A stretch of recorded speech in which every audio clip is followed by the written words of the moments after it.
Hi everybody, and welcome back to Uncle Ron's Academy. Today's topic are properties of gases. So there are 3 gases you can easily make at home. However, as we mentioned before, do not do this without any parental control. Make sure that there's a parent there to watch you, because some of these may be slightly dangerous. As always, we have to protect our eyes, so we always wear a pair of safety goggles when doing experiments with chemicals.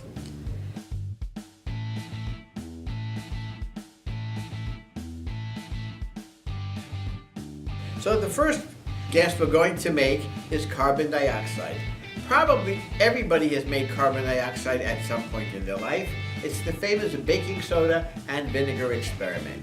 So you take a little bit of baking soda and pour it into a test tube. I use the funnel to try and be neat. There's the baking soda at the bottom of the test tube. Before I squirt in the vinegar, and you know it's going to make a lot of bubbles, and the bubbles are carbon dioxide, we have to set up a basin of water with a collecting bottle. This technique is known as water displacement. So first we fill up the bottle of water. It is completely filled with water, and now we hold it upside down. As the bubbles of carbon dioxide start to form, they will come through the tube and they will go into the collecting bottle, where we will then cap it. So here's how we're going to do it. Put the tube in here, and the collecting bottle. Add a little squirt of vinegar to the baking soda, and there should be our carbon dioxide bubbles coming out. And can you see the bubbles coming out? When the bottle is completely filled with the carbon dioxide gas, you reach with the cap underwater, you put the cap on the container, and you will now have a completely filled up bottle of carbon dioxide gas. Carbon dioxide is rather a boring gas. It doesn't do anything too exciting. And when you put fire in carbon dioxide, it puts the fire out. So you can see 1, 2, 3, as we put the fire into the carbon dioxide, it is out. Almost. Out. So that's it for carbon dioxide.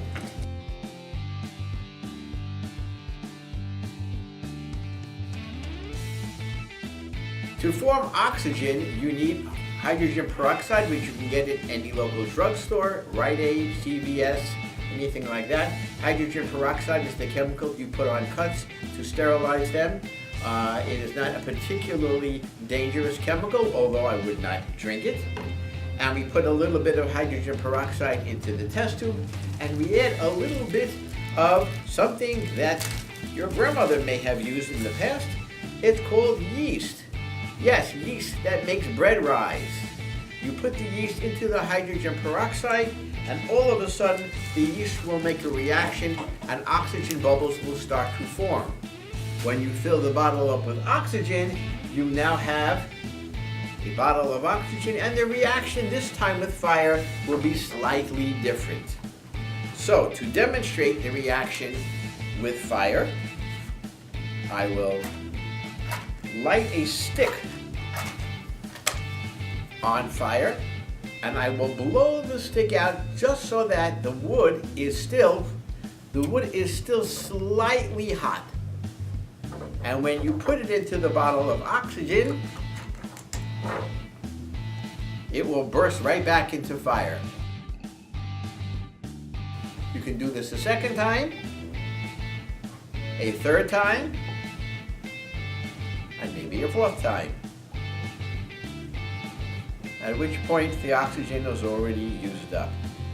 Kind of neat, interesting property of oxygen.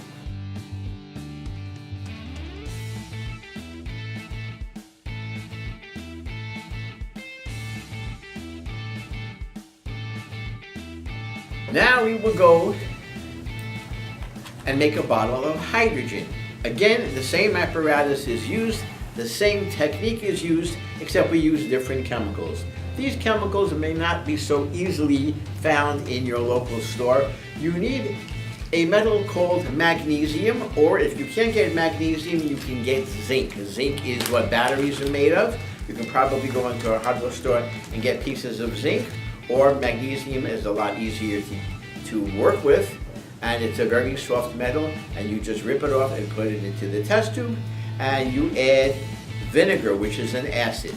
The acid vinegar combines with the magnesium and it releases hydrogen gas. In this bottle, I filled it up approximately 2/3 with hydrogen and 1/3 with oxygen, which is the formula for water, and hopefully we will find out whether or not this is going to work. If you do this, make sure that you wear safety protection, because you never know where this is going to lead.